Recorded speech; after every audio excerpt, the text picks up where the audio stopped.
نبی پاک شادی کے بعد حضرت فاطمہ کو لینے گئے، کہا فاطمہ چلا لینے آیا ہوں، تربیت خود کی تھی۔ بی بی صاحبہ کہنے لگی حضور نبی کا حکم ہے کہ باپ کا؟ نبی کا حکم نام ماننا کفر ہے، نبی کا حکم کہ باپ کا، حضور نے فرمایا باپ کا۔ کہنے لگی محبوبہ بیٹھ جائیں، جب تک علی نہیں آئیں گے میں کوئی نہیں جاؤں گی۔ آپ کی تربیت کا نتیجہ ہے، میں کیسے چلی جاؤں جب تک شیر خدا نہیں آتے۔ کچی زمین پر یوں اللہ کے رسول طامت سمیٹ کے بیٹھ گئے، دیر کے بعد حضرت علی آئے، ماتھے پہ شکن نہیں، ایک دفعہ نہیں حضور نے کہا کہ میرے گھر میں پلا ہے۔ جناب علی تو کچھ سالوں کے تھے جب حضور کے در اقدس پہ آ گئے، یہ نہیں اللہ کے رسول نے فرمایا کہ میرے گھر میں پلا ہے، میرا غلام ہے، ساری زندگی میرا دستر نگر رہا ہے، کیسے بول سکتا ہے، کوئی لفظ نہیں کہے۔ فرمایا تو ٹھیک کہتی ہے، شیر خدا آئے تو میرے کریم رسول نے فرمایا علی اگر تو اجازت دے تو میں فاطمہ کو لے جاؤں۔ تو کہا یا رسول اللہ میں آپ کو اجازت دوں، تو امیر حرم، میں فقیر بے نوا، تو کجا من کجا، حضور میں آپ کو اجازت دوں۔ فرمایا بھائی فاطمہ نہیں مانتی، کہتی ہے وہ کہے او میرے بھائی دین جب آئے گا نا، دین جب آئے گا، سیدہ طیبہ طاہرہ حضرت خدیجہ الکبریٰ کی سہیلی ملنے آئی، اور حضرت خدیجہ کے پھٹے ہوئے کپڑے اور پیبند والے کپڑے دیکھ کے تو رو پڑی، کہنے لگی تم مکے کی ملکہ تھی اور دنیا تیری مثال دیتی تھی، اور خدیجہ یہ تو نے کیا حال کر لیا۔ فرمایا چپ کر، میں اس حال میں راضی ہوں جس میں میرے رسول راضی ہیں۔ جب دین ہوتا ہے نا میرے بھائی، دین تو پھر کچھ نہ کچھ تصور اللہ جانتا ہے، کوئی بندہ دین نہیں پوچھتا، کوئی دین نہیں پوچھتا، کوئی عقیدہ نہیں پوچھتا، کہتا ہے ٹھیک ہو جائے گا۔ یاد رکھ لینا، ہم نے دیکھا ہے اگر کوئی بد مذہب عورت آ گئی تو اس نے تباہی پھیلا دی گھر کے اندر، تباہی پھیلا دی، بچے فاتحہ نہیں پڑھ سکے ماں باپ کے جانے کے بعد، خراب ہو گئے حالات۔ اپنی زندگی کے اندر رشتہ ڈھونڈتے وقت دین کا خیال کرو، بیٹے کے لیے بھی بیٹی کے لیے بھی۔ پرہیزگاری دیکھو، بچہ پرہیزگار ہوگا تو بچی اگر کمزور بھی ہوگی تو اللہ سے ڈر کے اسے پاس رکھے گا۔ تو میرے حبیب نے فرمایا جو بی بی جتنا گھر کے اندر رہے گی، جتنا گھر کے اندر رہے گی، جتنا گھر کے اندر رہے گی، اتنا ہی وہ اپنے رب کے قریب ہوتی جائے گی، اتنا ہی اللہ کا قرب پاتی جائے گی، اتنا ہی رب کریم کی ولیہ ہوتی جائے گی، اتنا ہی اللہ تبارک و تعالیٰ اسے اپنی قرب کی منازل طے فرمائیں گے۔ جتنی وہ گھر کے اندر رہے گی اتنی اللہ کے قریب رہے گی، اور جتنی سج دھج کے باہر نکلے گی، جتنی صبرے گی، اتنی وہ اللہ سے دور ہوتی جائے گی۔ جتنے قدم اس کے گھر سے دور نکلیں گے اتنے ہی قدم اس کے اللہ کے قرب سے دور ہوتے جائے گے، اتنے ہی قدم۔ مائیں تمہاری دعائیں قبول ہوں گی، میری ماؤں تب قبول ہوں گی جب تم گھر میں رہو گی۔ بیٹیوں رب کریم کا قرب اس وقت نصیب ہوگا جب تم گھر کے اندر رہو گی۔ میں کہتا ہوں اب شادیاں نہیں ہوتی، تجارتیں ہوتی ہیں، کاروبار ہوتے ہیں۔ اب لوگ کہتے ہیں چلو یہ بھی ساتھ آ جائے گا، یہ بھی، اس بھٹی میں نہ جھونکو، یہ زندگی کا فیصلہ ہے۔ اور اس کے بعد گھر اس لیے ٹوٹتا ہے کہ ہم ان کی مذہبی شرعی تربیت نہیں کر پاتے۔ توجہ ہے آپ دوستوں کی؟ نبی پاک صلی اللہ علیہ وسلم نے کہا ہے کہ مرد شادی اس وقت کرے جب نان و نفقہ دے سکتا ہے۔ کیا لفظ ہے جی؟ نانو، وہ کیا ہوتا ہے؟ ضروریات۔ اس میں پارک میں جانا شامل نہیں، اس میں پارک میں جانا شامل نہیں، اس میں 4-5 دن کے لیے مری کی رہائش شامل نہیں، اس پیکج میں وہ شامل نہیں۔ یاد رکھیں، یہ بھی ٹریننگ دیں۔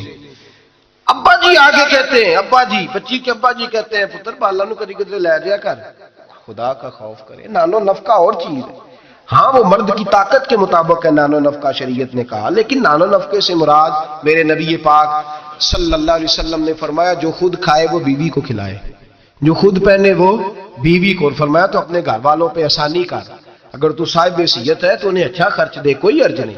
فرمایا اگر تو بال بچوں کو بھی کھلائے گا تو اللہ تجھے صدقے کا ہی ثواب عطا فرمائے گا، لیکن اس کے اندر جو ڈیمانڈز ہیں، جو مطالبات ہیں، جو روز بروز بڑھتی ہوئی خواہشات ہیں، جو طرح طرح کے مسائل ہیں، اس کے اندر یہ شامل نہیں ہے کہ اگر بچی کی جو ہے وہ شادی ہوگی رشتہ داروں میں تو وہاں بھی 2 لاکھ اس میں نان نفقے میں شامل ہے، یہ کوئی شامل نہیں، وہ اس کی حیثیت کے مطابق سلامی ہے۔ ہم لوگوں نے بچوں کو یہ سمجھایا ہی نہیں، تم نے اپنے گھر کے اندر گزارا کرنا ہے، جس طرح کے بھی حالات ہو تم نے اپنے گھر کے اندر رہنا ہے، وہاں رہ کے تم نے اپنا وقت گزارنا ہے۔ نہ بچے کو، اگر بچے کی تربیت کی جائے گی تو وہ بھی کبھی نہیں دیکھے گا سسرال کے ہاتھوں کی طرف، کبھی گھر نہیں ٹوٹے گا، محنت سے کمائے گا، جد و جہد کرے گا۔ اور اگر بچی کو سمجھایا جائے گا وہ بھی ناجائز مطالبات نہیں کرے گی۔ اپنی عزت کو اپنے گھر کے اندر محفوظ کرے گی. میرے نبی پاک صلی اللہ علیہ وآلہ وسلم نے ارشاد فرمایا کثرت کے ساتھ عورتیں جہنم میں جائیں گی. یا رسول اللہ کیوں؟ فرمایا ایک تو وہ غیبت زیادہ کرتی ہیں، دوسرا اپنے خامند کی ناشکری بہت کرتی ہیں. ہر بات میں کہتی ہیں نہیں یہ بھی کوئی نہیں، یہ بھی کوئی نہیں، ساری زندگی رو کے گزار دیتی ہیں، دو کی ختم نہیں ہوتے. یہاں بھی مسئلہ ہے، یہاں بھی مسئلہ ہے. تربیت کریں، ان کو سمجھائیں. وہ گھر ٹوٹ جاتا ہے جس گھر کے اندر ناجائز مطالبات ہونے لگتے ہیں، وہ گھر ٹوٹ جاتا ہے. درجنوں لوگ ایسے ہیں جو سوسائٹی میں آگے بڑھنے کے لیے ڈاکو بن گئے، بیسیوں لوگ ایسے ہیں جو معاشرے کے برابر ہونے کے لیے قاتل بن گئے. زمانے میں آپ کو بے حساب اور لاتعداد لوگ ایسے ملیں گے جو اپنے گھر والوں کے مطالبات پوری کرنے کے لیے اپنی زندگی داؤ پہ لگا گئے. نشہ بیچا، گلے کاٹے، انہوں نے خون بہائے، انہوں نے ظلم کیے. نہ ایسے مطالبات کی عادت بنائیں. اپنے گھر کے اندر فقر کے ساتھ، درویشی کے ساتھ گزارا کرنا سیکھیں. میرے نبی پاک سید عالم صلی اللہ علیہ وسلم نے نان نفقہ مرد کی حیثیت کے مطابق رکھا ہے. عورت کو کہا ہے کہ تو اس لیول کے اندر رہ کے اپنے اوقات کو صرف کرے گی. نہ بچوں کو اتنی بڑی بڑی عادات کا شکار کریں کہ بعد میں ان کے معاملات بگڑ جائیں. میرے حبیب پاک صلی اللہ علیہ وسلم نے فرمایا مرد پر اس کی طاقت کے مطابق ہم نے ڈالا. دوسری بات یہ کہ جب پہلی بات یہ کہ بنیاد ٹھیک نہ ہو تو گھر ٹوٹ جاتا ہے. دوسری بات یہ کہ جب مطالبات ضرورت سے زیادہ ہو، وہ مرد کے ہوں یا عورت کے ہوں، پھر بھی گھر قائم نہیں رہتا. عورت سے جو مرد مطالبہ کرے گا وہ بھی اس کی طاقت، اس کی ہمت کے مطابق اس سے مطالبہ کرے گا. اس سے زیادہ کوئی مطالبہ وہ نہ کرے. عورت بھی جو مطالبہ، اس بات کو آپ سمجھیے ذرا، اس کی وضاحت نہیں ہو سکتی، اس اشارے کو سمجھیے. مرد بھی بیوی سے اس کی طاقت سے زیادہ مطالبات نہ کرے، اور عورت بھی اس سے کوئی ایسا مطالبہ نہ کرے جو مرد پورا نہ کر پائے. میرے حبیب پاک علیہ السلام نے بقدر ضرورت ان پر فرائض رکھے. پھر آگے بڑھیے. گھر کے ماحول کے اندر باہر والی ٹینشنیں کبھی نہ لے کے جائیں ورنہ گھر ٹوٹ جاتا ہے. جو باہر کی ٹینشنیں ہیں نا ان کو باہر چھوڑیں. زندگی میں جو آدمی کسی کی غلطی کسی پہ ڈالتا ہے وہ بہت بڑا ظالم جابر ہوتا ہے. میاں صاحب کہتے ہیں اوہو گھر آئے، اور بچے بیچارے ترس رہے تھے کہ ابا جی گھر آئیں گے تو ہم ان کے گلے پہ پکڑیں گے، کودیں گے، مطالبہ کریں گے، آئس کریم منگائیں گے، خوش ہوں گے. اور یہ صاحب گھر گئے تو کہتے ہیں پرا لے جا، میں بڑا تھکے آیا ہوں، میرے نیڑے کوئی شے نہ آئے. کیوں بھائی، کیا طوفان تھا جو باہر آپ نے تھمایا ہے؟ کون تھی ایسا پہاڑ تھا جو صاحب توڑ کے نہر دودھ کی نکال کے آئے ہیں؟ تھوڑے ٹھنڈے رہیں، یہ بھی آپ کی ذمہ داری ہے، اس پر بھی آپ نے توجہ کرنا ہے. مہربانی کریں. خامد صاحب گھر میں آتے ہیں کہا پیچھے پیچھے ہٹ جاؤ، تمہیں پتہ نہیں کہ کوئی گھر کے اندر افلاطون آ گیا. ایسے ہی کوئی گھر میں میری مرضی کے خلاف بول پڑا تو میں ادھیڑ دوں گا، سیدھے ہو جاؤ بس. بچے بھی سہمے ہوئے ہیں، بیوی بھی کھانا رکھ کے تو بھاگ گئی ہے کہ اس کے ساتھ بات کوئی نہیں کرنی، تاروں میں کرنٹ بڑا سخت ہے کہ کوئی جالی نہ مرے. ایسا نہ کریں اپنی زندگی کے اندر، یہ رونے کی بات ہے، اس پر غور کریں. ہم کیا کرتے ہیں، ہم اس کے اندر باہر کی ساری ٹینشنیں گھر لے آتے ہیں. میرے حبیب پاک سید عالم نور مجسم سیدہ طیبہ طاہرہ حضرت عائشہ صدیقہ فرماتے ہیں حضور گھر آتے تو ہنستے ہوئے آتے، اور گھر کا کوئی کام نہیں ہوا ہوتا تو حضور پکڑ کے کرنا شروع کر دیتے. اور یار یہ میرے نبی پاک کی اس مزاج کے اس اعلیٰ حسن کو سمجھو. ایسا کوئی محبوب کہیں ہوگا نہ کہیں ہے، بیٹھا ہے چٹائی پہ مگر عرش نشیں ہے. محبوب ایک یہ 7 بیٹی رہتی ہے، 7. حضور کے گھر کے متصل حضرت فاطمہ کا گھر ہے. میرے کریم نے ایک دن گئے، فرمایا فاطمہ تیاری کرنا، آج میں نے تیرے گھر میں سونا ہے. سعادی تو رہتے ہیں، کیا ضرورت ہے، لیکن حضور نے گھر کا ماحول اندر کا خوشنما بنا، تیرے گھر سونا ہے. حضرت فاطمہ کہتے ہیں حضور میرے گھر آئے، چارپائی پہ لیٹے تو اللہ کے رسول نے فرمایا بچے دونوں میرے ساتھ سوئیں گے، حسن ادھر سوئے گا، حسین ادھر سوئے گا، میرے ساتھ سوئیں گے دونوں شہزادے.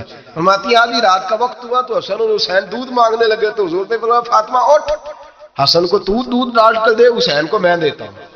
گھر کے اندر میرے نبی پاک شستگی والا مزاج، خوبصورتی والا، پیار والا مزاج بنا کے رکھتے تھے.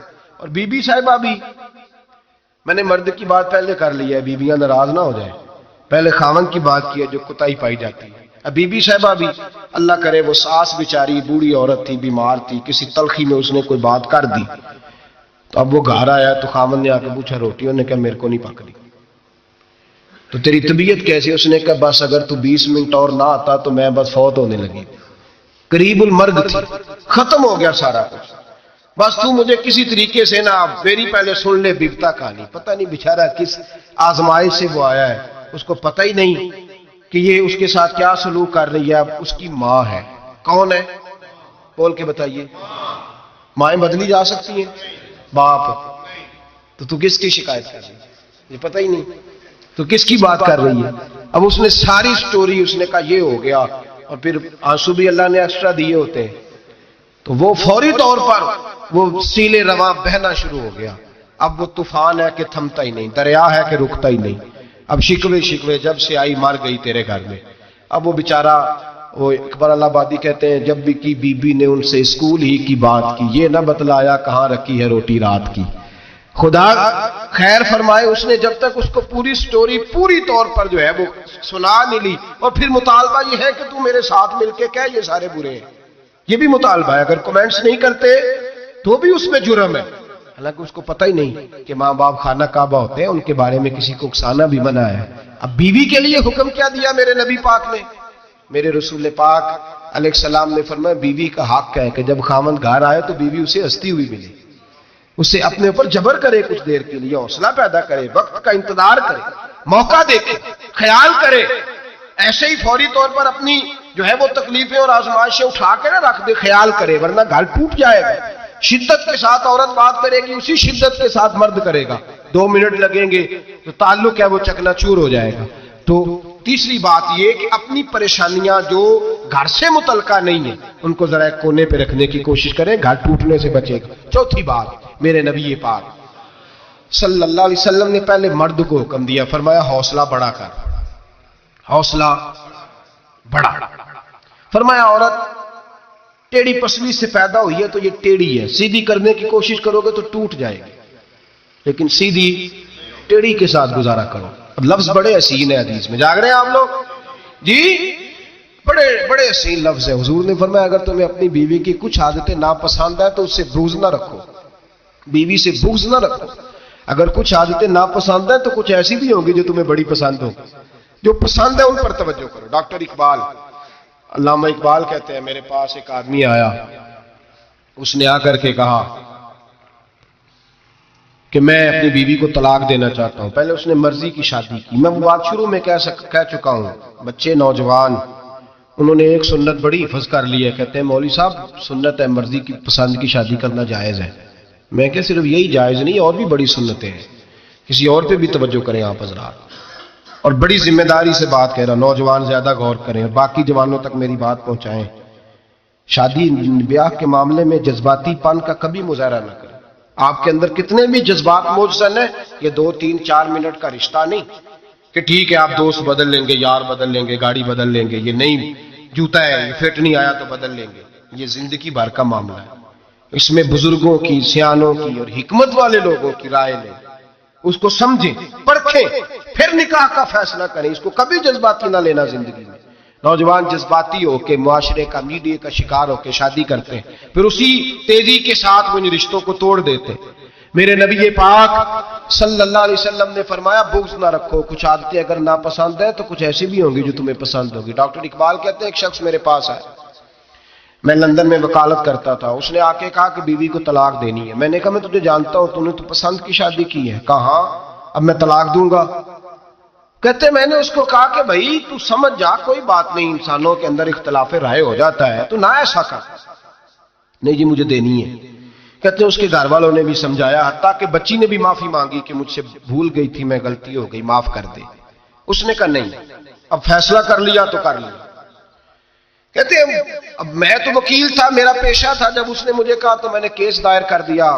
بحث ہوئی، فیصلہ جوان کے حق میں آنے لگا. طلاق کا وقت قریب آ گیا. جس دن فیصلہ ہونا تھا اس دن رات کو میرے پاس آیا، کہنے لگا سویرے کیس واپس لے لیں، میں نے نہیں طلاق دینی. میں نے کہا کیا ہوا؟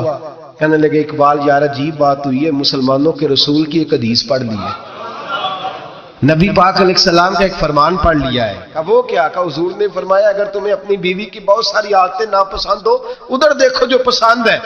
تو وہ کہنے لگا یہ حدیث پڑھ کے میں نے غور کیا ہے، یورپ کے اس گندے معاشرے میں رہتی ہوئی میری بیوی اس برے معاشرے میں رہتی ہوئی بد خلق ہے، بد اخلاق ہے، کام کاج نہیں کرتی، ساری چیزیں ہیں، لیکن جہاں اجازت ہے 18 سال کے بعد عورت اپنی مرضی سے جس کو مرضی لڑکے کو دوست بنا سکتی ہے، لیکن اس کا سوائے میرے کسی اور کے ساتھ کوئی تعلق نہیں. تو اس گندے معاشرے میں یہ اس کی عادت کتنی پاکیزہ ہے کہ سوائے میرے کسی اور طرف نہیں دیکھتی. حضور کی اس حدیث نے مجھے اس کی اس اچھی عادت پر مائل کر دیا ہے. اقبال کہنے لگے اچھا اب میرے نبی نے تجھے مائل کیا ہے تو میں نہیں سویرے تیرا کیس واپس لوں گا. تم کیوں نہیں لے گا؟ کہنے لگے پہلے کلمہ پڑھ میرے رسول کا مسلمان ہو جا.